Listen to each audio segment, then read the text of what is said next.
பக்தர்கள் அனைவருக்கும் வணக்கம்.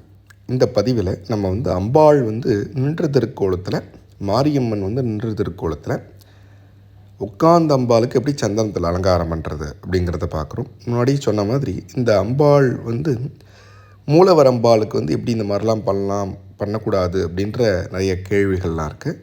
அதில் அந்த கோவில்களில் இந்த மாதிரி வழக்கங்கள் இருந்தால் அந்த மாதிரி நம்ம பண்ணலாம் அப்படின்னு நம்ம சொல்லியிருக்கோம். அது பிரகாரம் இந்த அம்பாளை நின்ற திருக்கோலத்தில் பண்ணுறோம் அப்படின்னா, முகங்களும் சரி, ஹஸ்தம் பாதம் எல்லாமே கொஞ்சம் வெளியில் இருக்கணும்.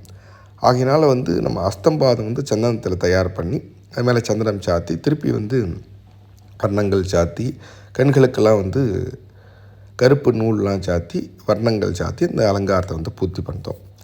இப்போ இந்த மாதிரி அலங்காரங்கள் பண்ணும்போது என்ன அப்படின்னா, அம்பாள் எடுத்த பலவிதமான அவதாரங்கள், அப்புறம் அம்பாளுடைய ஒவ்வொரு வகையான ரூபங்கள், அதாவது அம்பாள் ரூபங்களில் என்னென்ன ஆயுதங்கள் வச்சுருக்கா, எப்படி நின்றுருக்கா, என்ன மாதிரி இருக்கா, இப்படிங்கிறதெல்லாம் நம்ம இந்த அலங்காரத்தில் தெரிஞ்சுக்க முடியும். ஆகினால தான் இந்த மாதிரி விதவிதமான அலங்காரங்கள் நம்ம பண்ணுறோம்.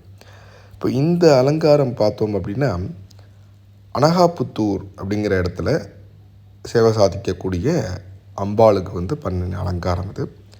அதே மாதிரி இந்த அம்பாள் மேலே இருக்கக்கூடிய முழு ரூபமாக இருக்கக்கூடிய அம்பாளுக்கும் சரி, கீழே கழுத்தோடு இருக்கிற அம்பாளுக்கும் நம்ம இந்த அலங்காரங்கள் நம்ம பண்ணியிருக்கோம்.